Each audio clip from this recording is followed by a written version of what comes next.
Mi plática va a ser medio pesimista en un sentido y medio optimista en el otro sentido, en cuanto a que los caminos convencionales no son necesariamente los mejores y no son necesariamente los que van a llevarnos a la solución que estamos buscando. Bien. Entonces, básicamente voy a hablar sobre los principios de fusión, esto para beneficio de aquellos estudiantes que no están familiarizados con el tema, algo respecto a las reacciones de fusión y lo que llamamos el criterio de Lawson, que es fundamental para poder entender lo que necesitamos para poder llegar a un reactor de fusión, y después varios conceptos más o menos convencionales, todos ellos, yendo desde el ITER hasta los accelerators. Si me da tiempo, con dedicación a Mayo, voy a hablar un poquito de confinamiento inercial al final, y por qué el confinamiento inercial no lo considero una alternativa viable. Bien, primero que nada, si nosotros tenemos un átomo de carbono, por ejemplo, que tiene 6 protones y 6 neutrones, sabemos que la masa del átomo de carbono es menor que la suma de las masas de 6 protones y 6 neutrones. Y la diferencia de masa se convierte en energía de amarre de los protones y los neutrones, es decir, de los nucleones, pero esto no ocurre de la misma forma para todos los núcleos. Tenemos que ese defecto de masa, que representa la energía de amarre de los núcleos, se distribuye de una forma que se puede representar en esta gráfica en función del número de nucleones, en función del número de masa. Para los núcleos ligeros, si unimos 2 de estos núcleos para formar un núcleo más pesado, tendremos liberación de energía. Entonces, ese es el proceso de fusión nuclear. Mientras que si aquí rompemos uno de los núcleos pesados para formar 2 núcleos hijos más ligeros, tenemos también liberación de energía, es decir, que tenemos liberación de energía mediante 2 procesos opuestos, mediante la fisión o mediante la fusión nuclear. Bien. Y la fusión nuclear, pues desde luego es algo que vino a resolver uno de los grandes problemas, una de las grandes incógnitas que se tenían respecto a cuál era la fuente de energía de las estrellas. Y no solo eso, sino cómo se fabrican los elementos en el interior de las estrellas, cómo se fabrican los elementos en el universo, y se vino a ver que en realidad las estrellas vienen a ser una fábrica de elementos. Esto es algo que Bethe publicó en 1938, Hans Bethe publicó en 1938, por lo cual le darían el premio Nobel casi 30 años después, en 1967. En 1938 todavía ni siquiera se había descubierto la fisión nuclear. Sin embargo, la fisión nuclear es la base de todos los reactores de energía nuclear que existen hoy en día, mientras que el único reactor de fusión que tenemos en el vecindario pues es el Sol, de 70, 80 años después. Bien,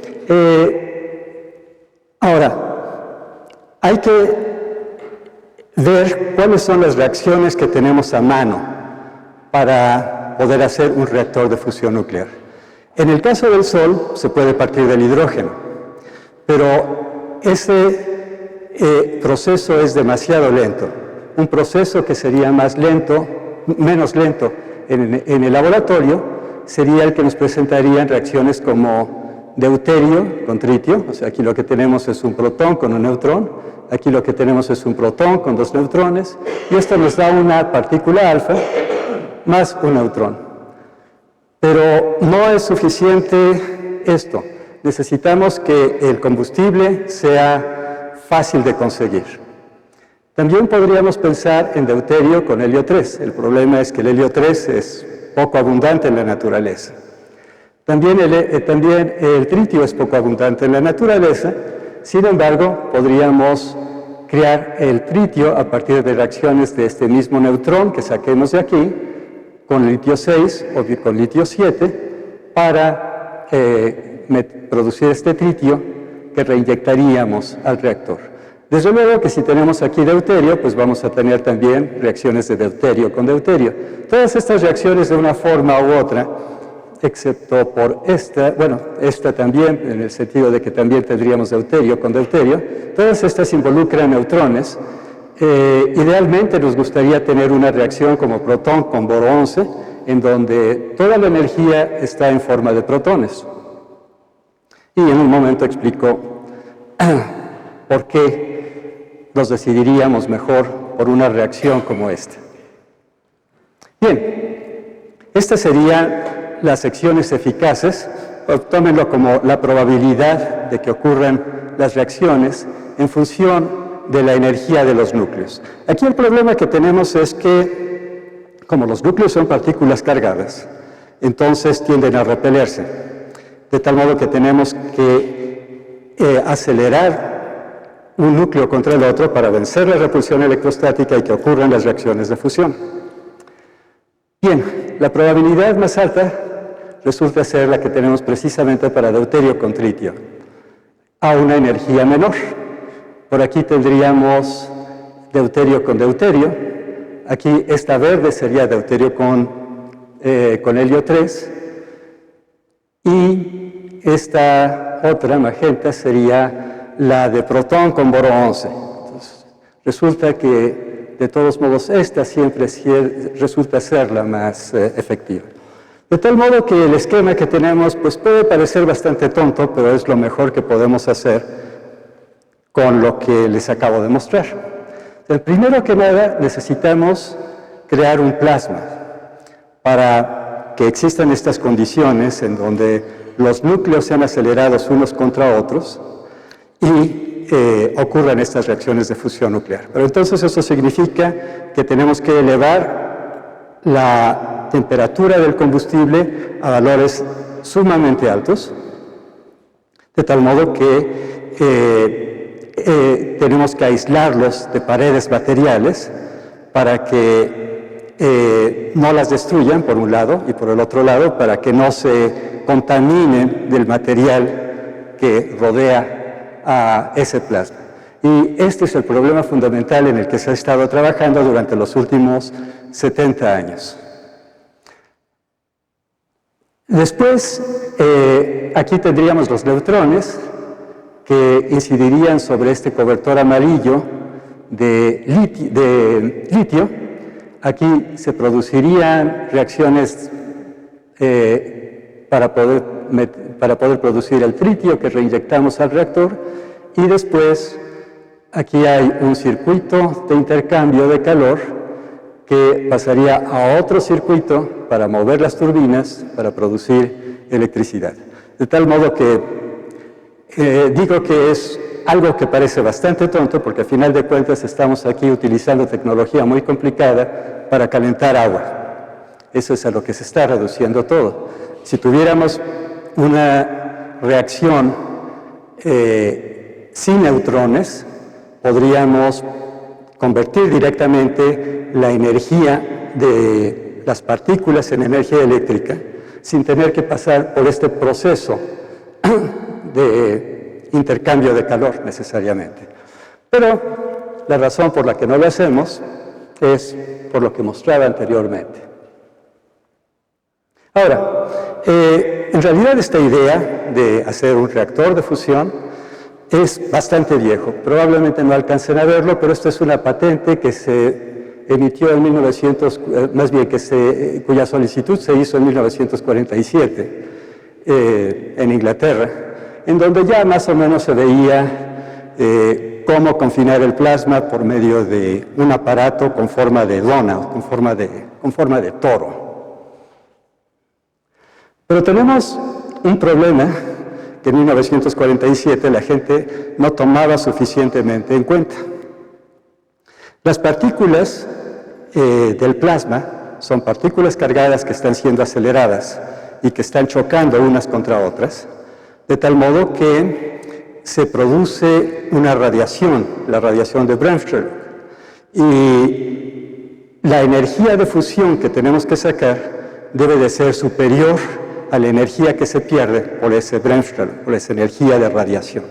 Esto independientemente de que el plasma no debe de estar contaminado por otras partículas con número atómico más alto, porque la potencia de radiación sería todavía mayor y tendríamos mayor pérdida de energía. De tal modo que, digamos, aquí tendríamos el límite en donde podríamos extraer energía a partir de ese plasma, y nuevamente vemos aquí que la temperatura es menor para deuterio-tritio que para deuterio-deuterio. Así que un físico, más bien un ingeniero de aceleradores, que se llamaba John Dawson, estaba compartiendo su oficina con uno de los investigadores que estaban trabajando en estos conceptos de aparatos de fusión, Tolman, y se dio cuenta de que los físicos realmente no estaban entendiendo muy bien todo el problema que había que resolver. Y se puso a hacer unas cuentas. Bueno, en primer lugar, aquí necesito definir algo de lo que voy a hablar todo el tiempo, que es la ganancia. Hay muchas formas de producir fusión, pero lo importante es generar más energía que la que estamos invirtiendo. Y la ganancia se refiere precisamente a eso. Sería el cociente entre la potencia de salida y la potencia de entrada, que aquí tramposamente vamos a poner como simplemente la potencia de calentamiento auxiliar. Digo tramposamente porque en realidad la potencia que estamos metiendo es todavía mayor que la que necesitamos para calentar al plasma. Bueno, y entonces aquí el balance sería que la potencia auxiliar más la potencia que viene de aquellas partículas alfa, y aquí recuerdo que estoy produciendo partículas alfa en la reacción de deuterio-tritio, de tal modo que estas partículas alfa también contribuyen al calentamiento. Eso, menos la pérdida por el Bremsstrahlung, debe de igualar, por el otro lado, a la potencia de transporte más en el transporte en el plasma, más la energía que se está invirtiendo. Bueno, aquí también tendríamos que pensar en que podemos diseñar aparatos que funcionen de forma continua o que funcionen de forma pulsada. Este término sería esencial para la potencia pulsada. Entonces, por ejemplo, la potencia de las partículas alfa sería proporcional al producto de las densidades del deuterio y el tritio, la probabilidad de reacción, la energía que viene de la reacción y, desde luego, el volumen del plasma. Entonces, esto significa que también tenemos que tomar en cuenta el tamaño del aparato.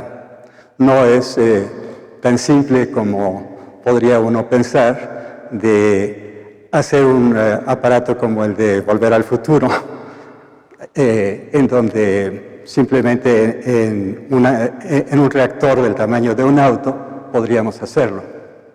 Por aquí tendríamos el Bremsstrahlung, etc. Y el tiempo de calentamiento, el tiempo durante el cual esa energía se mantiene confinada en el plasma, es finita y tiene que ver precisamente con estas pérdidas de la energía. Bueno, sin hacerles mucho el cuento, se hacen algunas cuentas y vemos que el producto de la densidad del plasma por el tiempo de confinamiento de energía se calcula en función de la temperatura del plasma.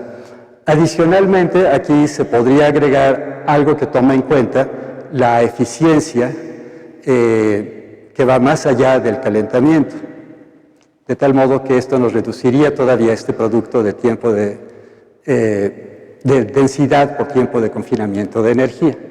Y esto se puede graficar en este plano, en donde tendríamos, por un lado, ese producto de densidad por tiempo de confinamiento de energía y, por el otro lado, la temperatura.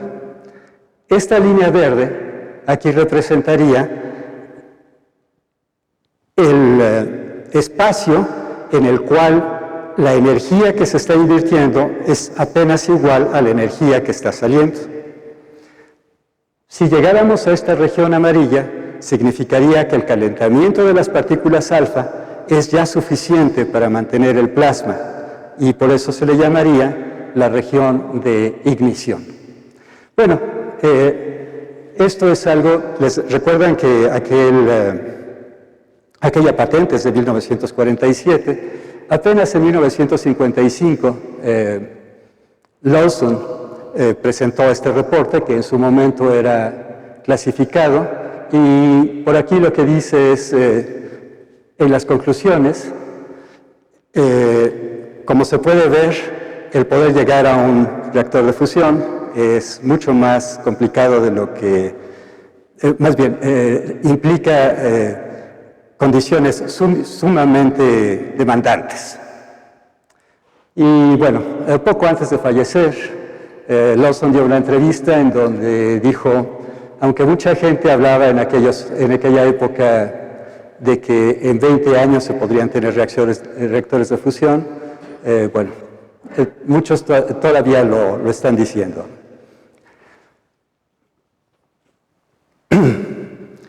Ahora, en el confinamiento magnético ha habido toda una zoología de aparatos y prácticamente todos se reducen a confinamiento toroidal. Los más exitosos se reducen al confinamiento toroidal, es decir, con un aparato con forma de toro, en donde tendríamos bobinas que producen un campo magnético en la dirección mayor del toro, pero eso no es suficiente. Resulta que si únicamente tuviéramos ese campo magnético, las partículas tenderían a derivar hacia las paredes. Una forma de resolverlo es agregar un campo magnético a lo largo de la sección menor del toro, que es lo que llamaríamos el campo magnético poloidal. Entonces necesitamos un campo magnético toroidal y un campo magnético poloidal. En el caso del tokamak, que se muestra aquí, el campo magnético poloidal se produce induciendo una corriente en donde el plasma juega el papel del secundario de un transformador. Esto tiene la desventaja de que el tokamak únicamente puede operar de manera pulsada, puesto que solo podemos mantener esta corriente durante un cierto periodo. Aunque desde luego también se ha hecho bastante trabajo para poder inyectar ondas y que de esta forma esta corriente pueda ser continua.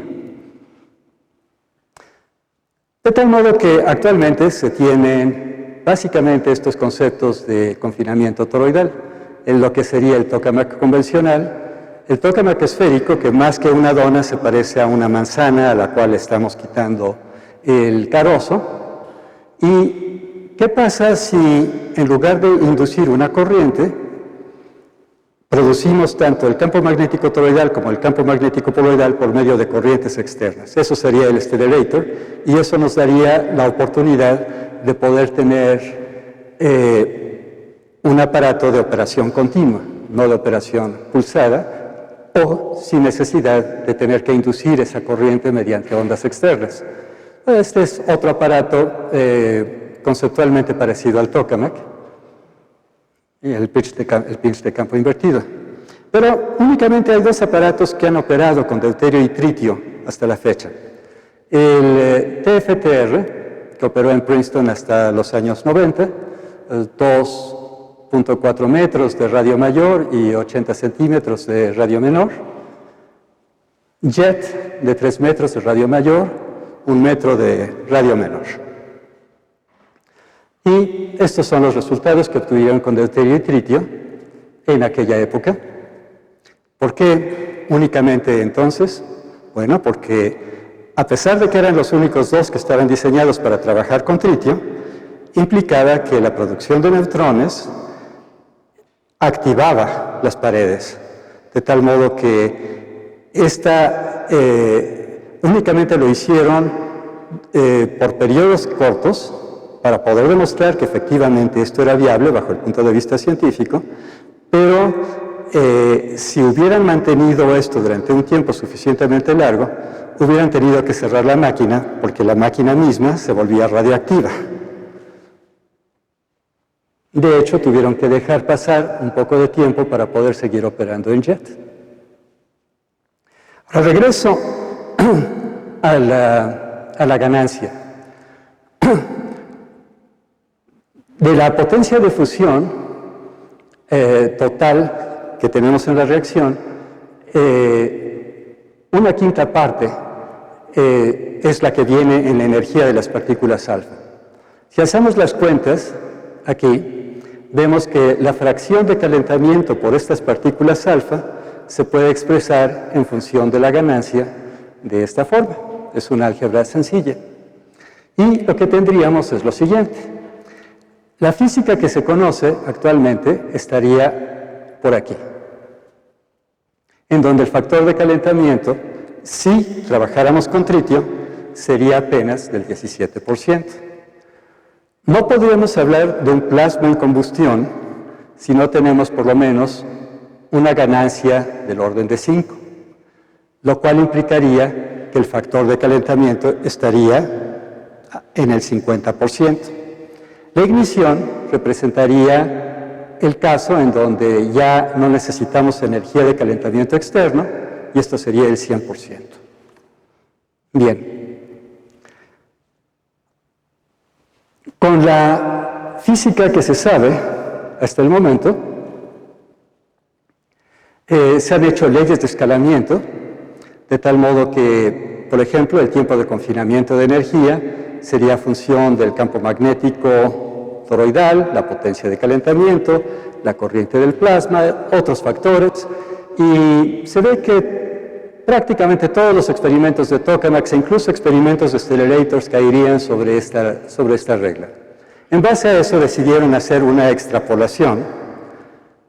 La comunidad científica en general hizo una extrapolación y llegó a que había que hacer otro aparato que llamaron el International Thermonuclear Experimental Reactor, que andaría por acá. Después decidieron que, Estados Unidos en ese momento se salió, decidieron que para que fuera costeable y regresar a Estados Unidos había que rescalarlo y hacerlo un poco más pequeño, entonces movieron el punto un poquito para acá y a lo que llegaron es a ITER, en donde tendríamos 6 metros de radio mayor y 2 metros de radio menor. Y si se dan cuenta, linealmente esto es el doble de jet. Aquí tendríamos el tamaño de una persona en comparación con el aparato. Y desde luego que, como digo, esto fue consenso de la comunidad de fusión, de tal modo que actualmente se tienen 7 socios participando, o sea, 7 socios significa mucho más que 7 países porque implica la Unión Europea como conjunto, Japón, Estados Unidos, Rusia, China, Corea del Sur y la India. Y este sería el aparato ya en el interior de su edificio, que es todavía mucho más grande que el aparato mismo, de tal modo que estamos hablando de una planta que es mucho más grande que una planta nuclear, eventualmente. Aquí todavía no estamos hablando de la parte del cobertor, porque eso todavía quedaría por diseñarse, aunque muchos de los conceptos necesarios para el cobertor serían probados en ITER. Bueno, después de muchos años de discusión, de política, de diplomacia, se llegó al consenso de construir esto en Cadarache, en Francia, y actualmente está bastante avanzado, esto estaría ya en el 70%, pero su calendario es bastante más a largo plazo. Mejor les muestro este otro, en donde pondríamos por aquí hacia diciembre del 2025 el primer plasma. Es decir, que aun cuando el aparato ya está bastante avanzado en este momento, todavía hay que probar muchos sistemas porque es un aparato muy complejo, involucra mucha ingeniería de distintos tipos y el primer plasma no se va a poder tener antes del 2025. Pero recuerdan que les comenté que TFTR y JET tuvieron que cerrar porque las paredes se activaban. Bueno, tenemos que contar con los materiales necesarios que sean de baja activación y que al mismo tiempo permitan un buen desempeño del plasma. De tal modo que más o menos por esta fecha se cerraría la operación de ITER, que funcionaría hasta ese momento solo con deuterio o solo con hidrógeno, y hasta diciembre del 2035 se pensaría en empezar a meter tritio. Eso significa que antes del 2035, de acuerdo con este camino, no podríamos estudiar un plasma en combustión. Ahora, decía yo que ITER es el International Thermonuclear Experimental Reactor. Por otro lado, alguien dijo, bueno, eso de que lleva la palabra termonuclear no es muy bueno bajo el punto de vista de relaciones públicas, vamos a cambiarla, así que dicen, bueno, es que ITER en latín quiere decir camino, entonces la pregunta es si es el camino correcto. Más allá de ITER, desde luego se está trabajando ya en el diseño de DEMO. Pero DEMO sería todavía mayor que ITER, a menos de que se descubriera algo en la física que permitiera reducirlo. Es decir, tenemos que pensar todavía en algo mucho más grande que lo que les acabo de mostrar. Entonces ya tenemos ahí dos problemas.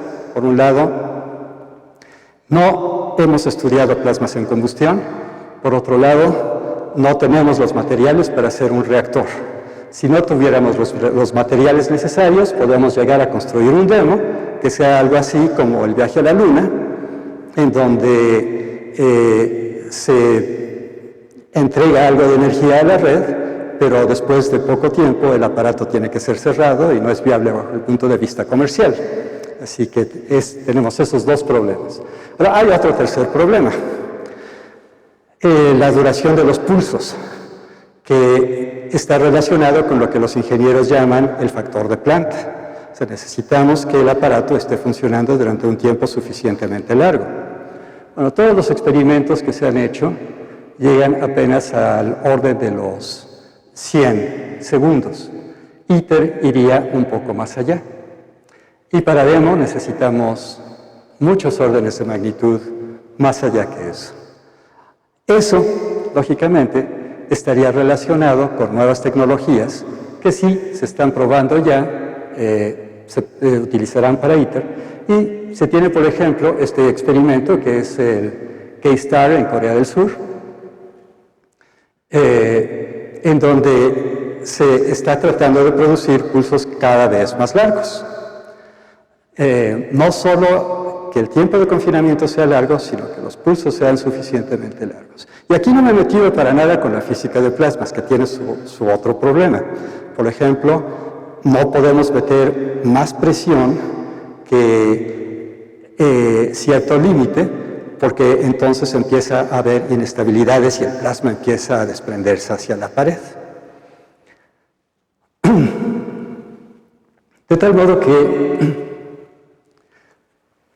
digamos que nuestra situación es más o menos esta. Si ustedes saben algo de aeronáutica, seguramente han oído hablar del Spruce Goose que construyó Howard Hughes al final de la Segunda Guerra Mundial. Estaba limitado en cuanto a materiales porque no podía utilizar aluminio, entonces lo hizo de abeto, por eso el nombre coloquial que le pusieron de Spruce Goose. Aquella cosa voló por menos de 2 kilómetros a unos 20 metros de altura. El mismo Howard Hughes lo piloteó y dijo, esto es una trampa mortal, no vuelva a volar. Sin embargo, a los pocos años, pues apareció el Boeing 747, que fue un éxito comercial. No es el avión más grande, no es como el C-5 o el Antonov 225, pero a diferencia de ellos, fue un éxito comercial. Digamos que entonces ITER es más o menos un poco como el Spruce Goose y no sabemos aquí qué es lo que necesitamos para llegar a esta cosa.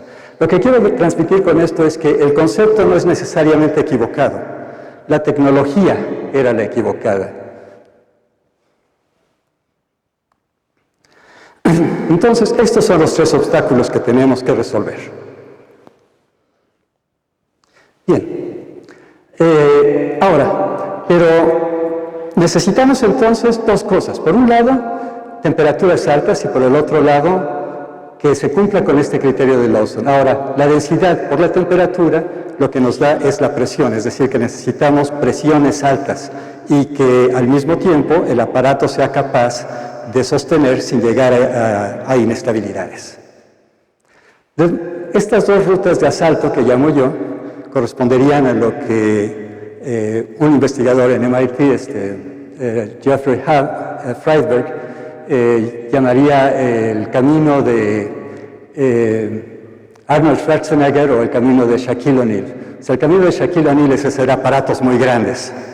El camino de Arnold Schwarzenegger sería hacer aparatos muy robustos, con campo magnético muy intenso, que sea capaz de sostener al plasma. Bueno, en realidad había ya un concepto que se estuvo estudiando en MIT desde hace mucho tiempo, la línea que se llama el Alcator, que propuso Bruno Coppi, y él propuso un aparato que se llamaría Ignitor. Desafortunadamente el Ignitor no fue financiado, no fue muy apoyado tampoco por la comunidad científica, pero la idea de Ignitor, a diferencia de ITER, que llegaría apenas a una ganancia del orden de 10, es que estudiaría la física de un plasma, no solo en combustión, sino incluso el camino para llegar a la ignición. Pero, como decía, todo esto dio toda una línea de investigación en MIT, del Alcator, y de ese grupo de Alcator salió esta otra idea, que no es muy diferente del Ignitor. Digamos que es el Ignitor, pero glorificado. El actual director del Centro de Fusión de MIT, Dennis White, junto con unos estudiantes, se puso a jugar un poco con la idea de ¿y qué haríamos si en lugar de ITER quisiéramos construir un aparato de campo magnético más intenso, o sea, más compacto, y llegaron a algo como esto en donde incluso ya incluyen lo que sería el cobertor de litio. Pero ese aparato todavía sería un poco grande, difícil de financiar, así que están trabajando con otro concepto que le llaman SPARC. ARC, decía aquí, es por Affordable Robust Compact. Entonces dijeron, bueno, ¿qué tal si hacemos el ARC más pequeño posible, el Smallest Possible ARC? Entonces ese es el SPARC en el que actualmente están trabajando, y hoy en día MIT, junto con una compañía que ellos mismos han fundado y que ya ha conseguido dinero de Microsoft, por ejemplo, están llevando a cabo. Entonces aquí tenemos las ventajas de que con esto se podría tener presiones más altas. Resulta que en CMOD se alcanzó, poco antes de que lo cerraran por falta de financiamiento, 2 atmósferas de presión, que es mucho mayor que cualquier otro tokamak. Por otro lado, también se reduce el cociente de impurezas con respecto al plasma de fondo, y eso disminuye las pérdidas por radiación. Permitiría tener diseños más compactos y, desde luego, tener ganancias mayores a las de ITER. Por otro lado, bueno, y desde luego al hacerlo más compacto también sería de menor costo, la energía que produciría sería menor que la de ITER, pero también tiene sus desventajas. Por el hecho de ser más pequeño, la carga de calor por unidad de área sobre la primera pared va a ser mucho más intensa, y por la razón de que es más pequeño, también tenemos menos acceso para medir las propiedades del plasma, es decir, para los diagnósticos y los sistemas periféricos. Pero lo fundamental en el diseño de SPARC y de ARC es que están trabajando con superconductores de temperatura alta. No solo con los superconductores convencionales con los que funcionaría ITER, con los que funcionaría el K-STAR que les mostré anteriormente, sino con superconductores de temperatura alta. Y resulta que no son ellos los únicos. También hay otra compañía que salió del laboratorio de Colham, donde estaban estudiando estos tokamaks que se parecen más a una manzana, es decir, estos tokamaks esféricos. Y a diferencia del grupo de MIT, que por el momento únicamente tiene planos, muy interesantes, pero únicamente tiene planos, ellos ya construyeron este aparato. Y han demostrado que pueden tener, con superconductores de alta temperatura, en este crióstato, temperaturas comparables con las que había en otro experimento que existe también ya en el laboratorio de Cullen. De tal modo que este es otro camino. El problema con los tokamaks esféricos, que también son más compactos, lo muestro aquí. Bueno, en primer lugar, la razón por la que mucha gente se entusiasmó con los tokamaks esféricos, yo entre ellos, es que el valor de la presión del plasma entre la presión del campo magnético tiende a ser más alta. Es decir, que el plasma se confina más eficientemente. Sin embargo, lo que necesitamos para tener fusión no es necesariamente una beta alta. Por ejemplo, la magnetosfera de Júpiter tiene una beta muy alta. Eso no significa que en la magnetosfera de Júpiter tengamos fusión. Lo que necesitamos es tener una presión alta. También el diseño sería más compacto y de menor costo. Pero entonces tenemos esos problemas. De todos modos, al ser más compacto, tenemos el mismo problema del diseño anterior, de que la carga de calor es mayor y en este caso tenemos que la presión es menor. Claro que eso se puede resolver mediante una compresión del plasma. Entonces, ahí en lo que habría que pensar es en conceptos de compresión adiabática, pero la compresión adiabática tiene sus propios problemas porque también desarrolla inestabilidades. Y por otro lado, recuerdan que mencionaba que el Stellarator nos permite tener una descarga continua. Bueno, una desventaja que no mencioné aquí de los tokamaks en todos los casos es que por el hecho de que tenemos una corriente circulando, esta corriente tiende a disparar inestabilidades en el plasma también. Si no tenemos esa corriente interna, como ocurre en el caso de los Stellarators, eliminamos ese problema. En los tokamaks existen un tipo de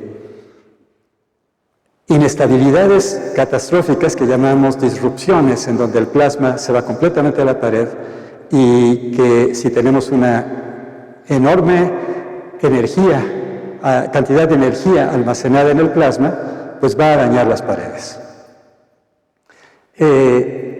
Este tipo de aparatos es menos susceptible a ese tipo de inestabilidades. El problema es que, como ven, la ingeniería es un poco más complicada. Aquí tendríamos lo que sería un torsatron, como el LHD, que es un aparato que está en Japón. Otro menos complicado, que sería el ELIAC, que está en España, con el que ha trabajado Julio Martinel. Y el más avanzado, que es el Wendelstein, que está en Alemania, y el problema aquí es que para poder tener un buen Stellarator se necesita que las partículas no deriven hacia las paredes. Y en general va a haber problemas debido a que en una superficie de este tipo, las partículas van a estar rebotando como si fueran espejos y algunas de ellas eventualmente tenderían a ir a las paredes. En el caso del Wendelstein se ha reducido eso a un mínimo y eso es lo que lo hace tan complicado. También la ventaja del Wendelstein es que opera con superconductores convencionales, pero que permiten estudiar pulsos cada vez más largos. El otro problema que tenemos con los Stellarators es el siguiente. Nosotros quisiéramos que el campo magnético fuera algo así como una cebolla, de tal modo que se tienen superficies de campo magnético anidadas. Pero si no se tiene una simetría suficientemente buena, estas superficies tienden a romperse y es lo que ocurre normalmente en los accelerators en el exterior. Lo importante es que la región de buen confinamiento sea suficientemente grande. Y esto es algo que han medido ya en el Wendelstein. Ellos tienen la facilidad de que lanzan haces de electrones sobre las superficies de campo magnético y después ven su proyección sobre pantallas de fósforo, así que ven las superficies de campo magnético de hecho y cómo se van distribuyendo esos electrones sobre esas superficies de campo magnético. Ven que efectivamente las superficies son suficientemente buenas e identifican también las islas que ellos esperaban tener.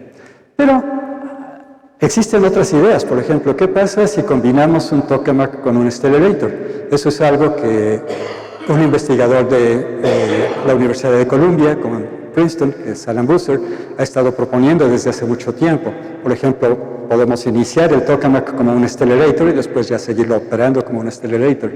Bueno, este es un experimento relativamente pequeño, no es como los experimentos grandes que les he mostrado anteriormente, que está en la Universidad de Auburn, en donde lo que demuestran es que si operan parcialmente como accelerator del aparato, pueden reducir las disrupciones. Entonces, imaginen si eso se puede hacer en un aparato mayor. Entonces, las ventajas de los accelerators serían que no requieren de una inducción de corriente, eso disminuye la ocurrencia de disrupciones, tienen pulsos mucho más prolongados, de hecho, no mencioné que el Wendelstein tiene como propósito llegar a tener pulsos de media hora, y hasta donde se ha visto sus propiedades de confinamiento son comparables con las de un tokamak. Realmente lo que quieren en Wendelstein es demostrar que son tan buenos como un tokamak. Pero en cuanto a sus desventajas, por un lado, pues como se pudieron dar cuenta, el diseño es bastante más complicado que el de un tokamak. De hecho, no solo el diseño, la construcción es mucho más complicada porque la tolerancia de la colocación de las bobinas, de la construcción y de la colocación de las bobinas, es mucho más demandante. Y por otro lado, el tamaño de un reactor pues, va a tener que ser todavía mayor. Ahora, decía que si le daba un poco de tiempo, hablaría sobre confinamiento inercial. El confinamiento inercial en realidad es algo que puedo decir que está demostrado.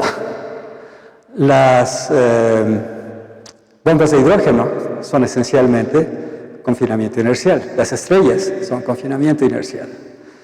La idea ahí es poder comprimir el combustible a densidades y temperaturas suficientemente altas. En el caso de las estrellas, pues es por la fuerza gravitacional. En el caso de la bomba de hidrógeno, es por compresión, por rayos X producidos por una bomba atómica, por una bomba de fisión. Pero ¿cómo lo haríamos si quisiéramos hacer eso en el laboratorio? Cuando se descubrió el láser dijeron, bueno, pues esto puede ser la solución.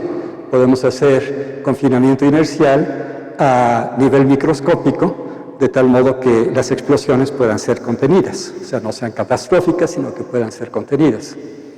Entonces aquí la idea esencialmente es que tendríamos la cápsula de combustible que necesariamente tendría que estar en una cubierta de polietileno, normalmente. Sobre esto incide radiación, puede ser láser, puede ser otra cosa, pueden ser rayos X, por ejemplo, y eso produce la evaporación de la superficie. Entonces la superficie sale en una dirección y igual que tenemos en un cohete, si salen los gases en una dirección, sale el cohete en la dirección opuesta. Aquí tendríamos toda una serie de cohetes enfocados hacia el centro, de tal modo que llegan a comprimir lo que sería algo así como una bujía. Aquí se empieza a producir la reacción de fusión y después una deflagración hacia afuera, que sería esta etapa de acá. Y bueno, en realidad El diagrama de bloque de cómo ha funcionado esto es más o menos el siguiente.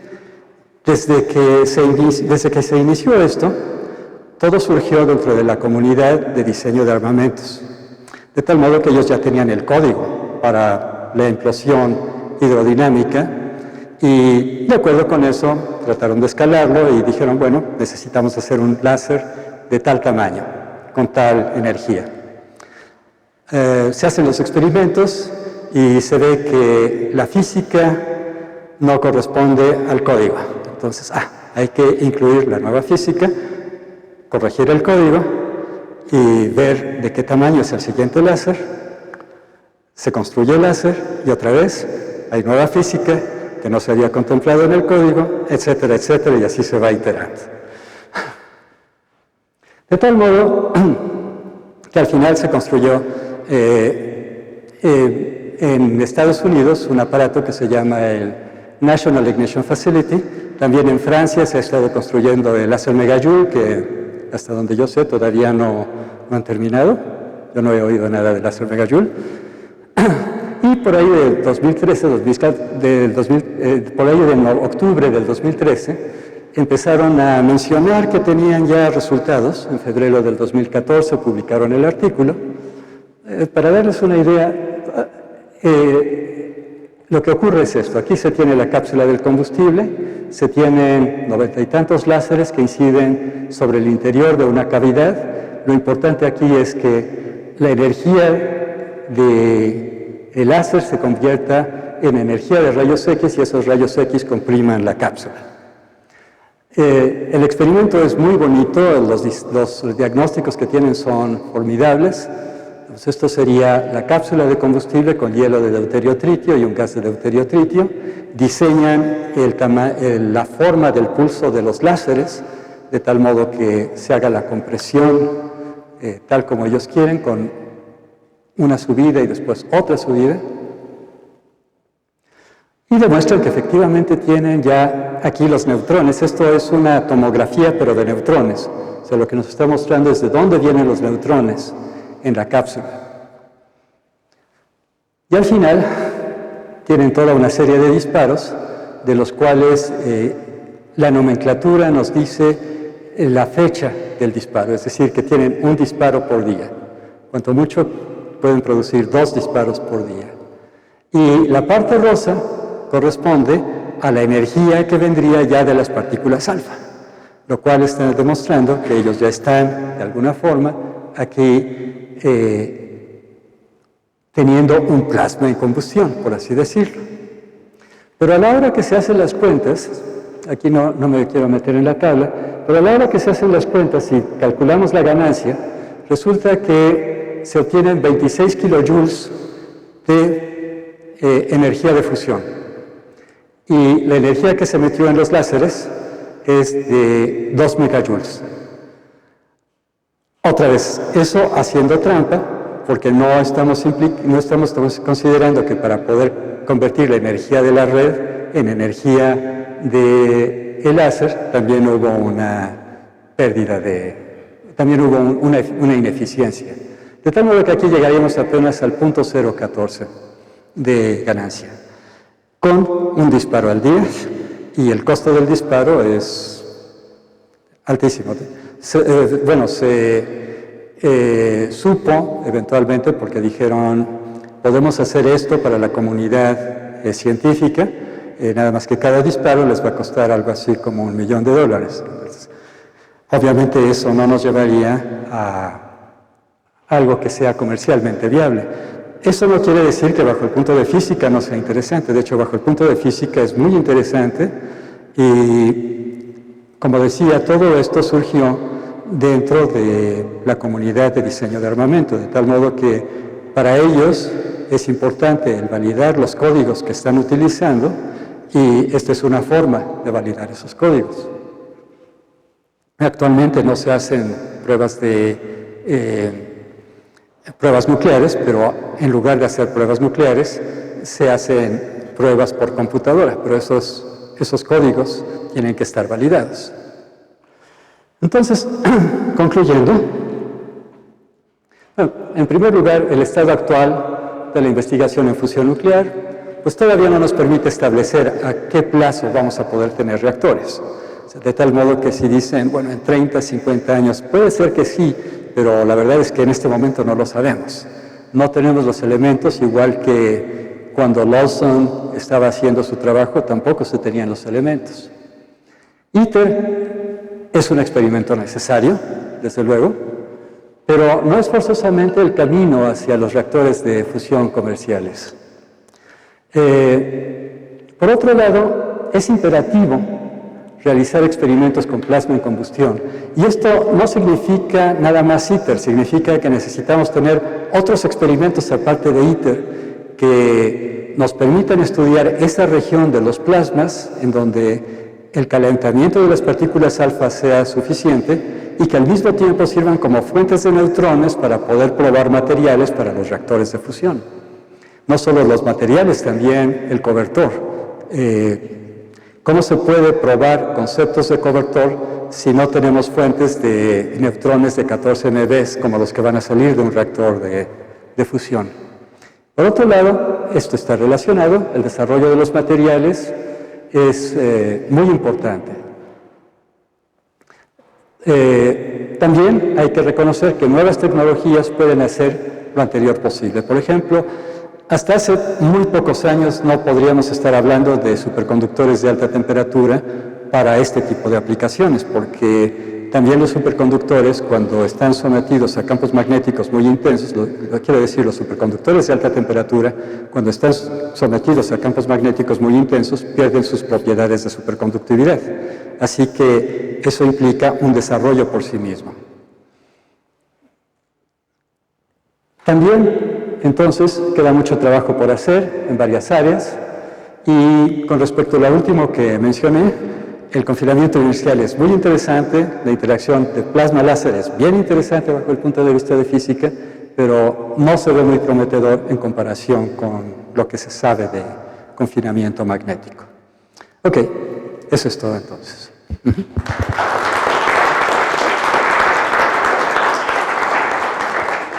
Muchas gracias, doctor Julio Herrera. ¿Alguna pregunta, preguntas que quieran hacer respecto a la información?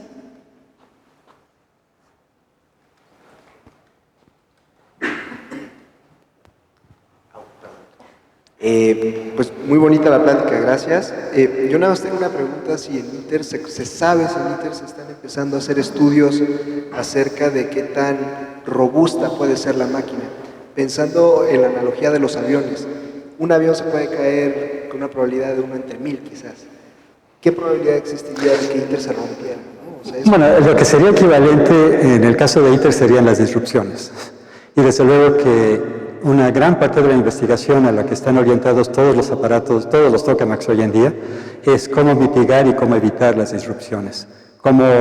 Sobre todo, cómo predecir el momento en el que van a ocurrir y evitarlas por completo. Entonces, ese sería el... en un tokamak pequeño, de hecho, se pueden producir disrupciones a propósito y no van a dañar realmente la máquina. Pero ya en un aparato como ITER, la energía que está almacenada es tan alta que sí puede producir daño muy alto. Sí, gracias Julio por toda esta información que nos has dado. Tú que has estado metido durante muchos años, ¿a cuál de todos estos caminos que nos has enseñado, a cuál tenés confianza? Bueno, esa es una buena pregunta. Como dije hace un rato, en algún momento estuve yo muy entusiasmado con el tokamak esférico.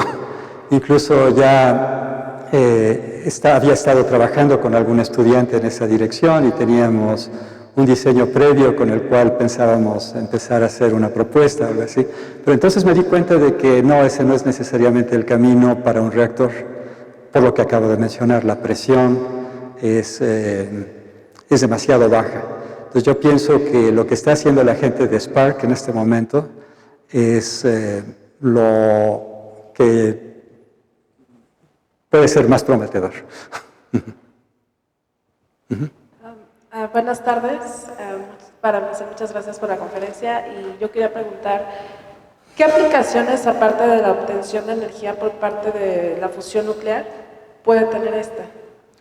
Porque, Claro. bueno, entiendo que el objetivo es que una vez controlada la fusión nuclear se puede utilizar para otorgar energía, bueno, transformar la energía eléctrica. Pero ¿qué otras aplicaciones tendría? Bueno, el hecho de tener una fuente que tenga temperatura muy alta puede servir también para otro tipo de aplicaciones, por ejemplo, para la generación de hidrógeno a partir de hidrocarburos o a partir de agua, en fin. Lo cual sería también útil en el sentido de la energía, porque estaríamos desarrollando un vector para los autos, por ejemplo, para, en ese caso, tener autos que funcionen con hidrógeno. Pero se puede decir que también hay varios spin-offs por la misma tecnología. Por ejemplo, lo que estaba mencionando hace un rato de los superconductores de alta temperatura. Si se desarrollan para este tipo de aparatos, también pueden servir para transmisión de energía en general. Y eso es útil no solo en el caso de fusión, sino en el caso de cualquier otra fuente de energía. Bajo el punto de vista de los diagnósticos, es decir, la forma como se están midiendo las propiedades del plasma, también tenemos avances interesantes en lo que es espectroscopía, por ejemplo. Entonces hay muchas aristas. El problema es que como hay tantas especialidades que entran en juego aquí, prácticamente todas esas especialidades, además de contribuir, también se pueden beneficiar. Algo que no mencioné, es que en K-Star,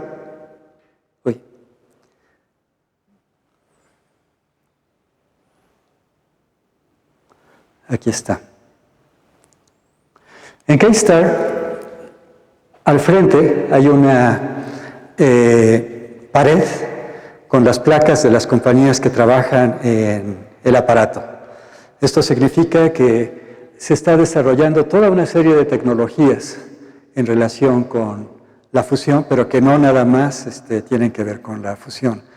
Por ejemplo, también en lo que se refiere a calentamiento por medio de radiofrecuencia, se desarrollan las fuentes de radiofrecuencia, la transmisión de esas radiofrecuencias, etc.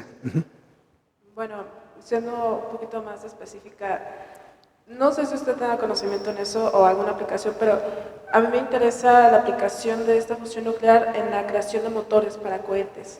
¿De motores para? Para cohetes. Ah, ok. En ese sentido. Bueno, eso es todo otro campo.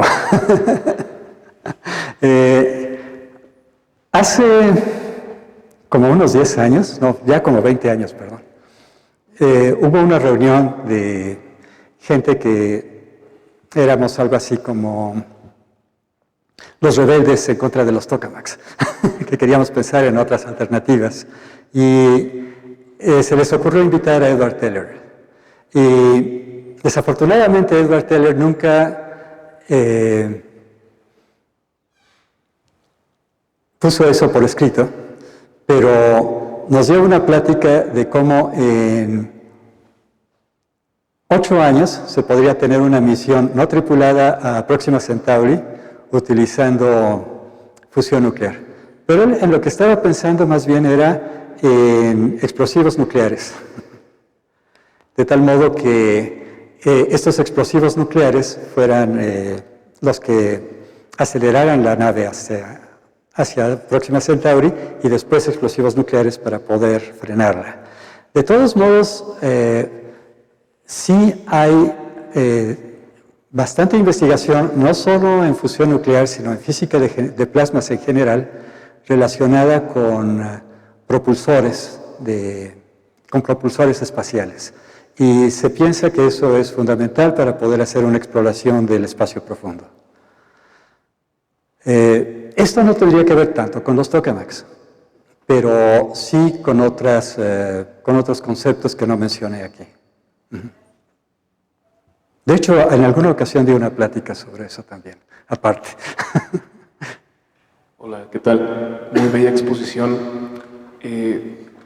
Recién, en el 2014, se fundó una compañía que se llama General Fusion, que está financiada por Jeff Bezos. Creo que es el dueño de Amazon, no estoy seguro. El concepto comprime un plasma autocontenido. Es decir, las mismas corrientes dentro del plasma autocontienen el plasma en un tiempo muy corto hasta que pierde su calor. Lo novedoso de este concepto es que inyectan un plasma autocontenido en un vórtice de metal fundido. Una onda de choque generada en el perímetro de la esfera comprime el plasma en, ¿qué será?, unos 10 microsegundos o menos, ¿no? De manera que sufre una compresión adiabática que eleva la temperatura del plasma, que originalmente estaba en unos 5 millones de grados, hasta unos 125 o 150 millones de grados, en una fracción de tiempo, ya la dije, 10 microsegundos. La onda de choque se la generan no con láseres caros, que, como usted mencionó, pues hay una pérdida en generar la electricidad, hay que recuperar la energía de los neutrones, convertirla en térmica, de ahí a eléctrica. Bueno, es una pérdida fenomenal. Esta onda de choque se genera con pistones de vapor. O sea, el calor de la alberca de plomo produce vapor, y ese mismo vapor es usado instantáneamente en los pistones que generan la onda de choque, que a su vez produce una compresión adiabática rapidísima antes de que se enfríe el plasma. Bueno, no sé si usted ha tenido contacto con este Sí, proyecto. bueno, como mencioné al principio, aquí me restringía a lo que son los conceptos más conservadores. Pero sí hay toda una serie de ideas que están financiadas de forma privada. Una de ellas es esa. También está la de Tri-Alpha, que me parece mucho más interesante, porque Tri-Alpha, Tri-Alpha quiere decir 3 alfas, se refiere precisamente a que ellos operarían con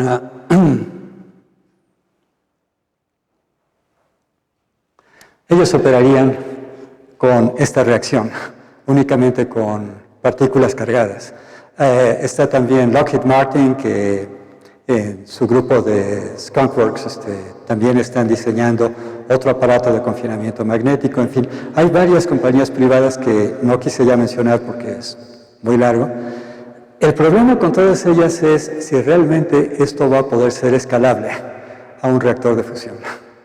De todos modos, eso no significa que no sea buena idea el seguir explorando alguna otra idea, ¿no? Pero por el momento no tienen el avance de estos conceptos más conservadores que acabo de mencionar. Si me fuera yo por el lado de los no convencionales, de los no conservadores, me iría más por el lado de Tri-Alpha. ¿Una pregunta más?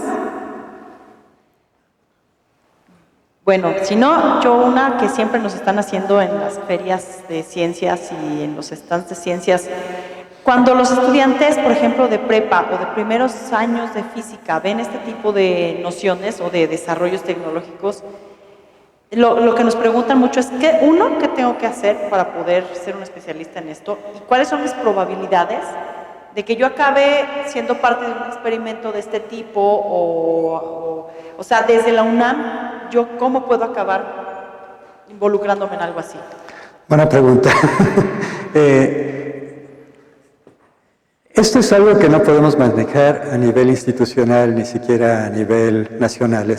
Como se dan cuenta, por ejemplo, ITER es una empresa multinacional.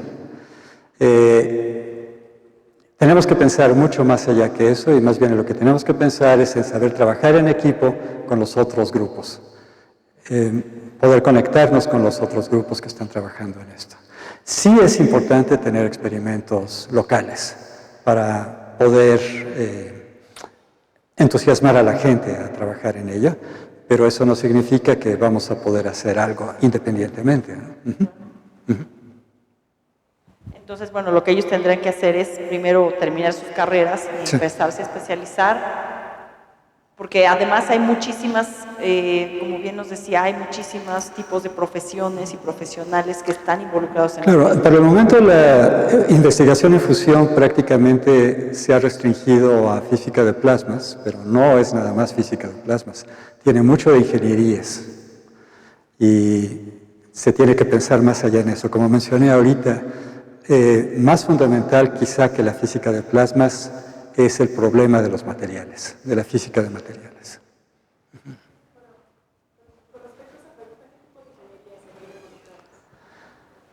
Bueno, ingeniería eléctrica, ingeniería de control, ingeniería mecánica, la estructura de todas estas cosas. ¿Alguien más?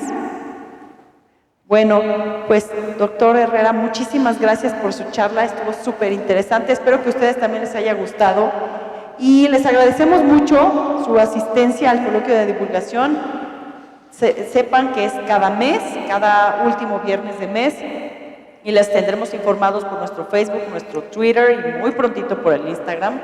Pero muchas gracias a todos ustedes. Doctor, gracias. Bienvenidos sean y pues nos seguimos viendo aquí. Gracias. Gracias.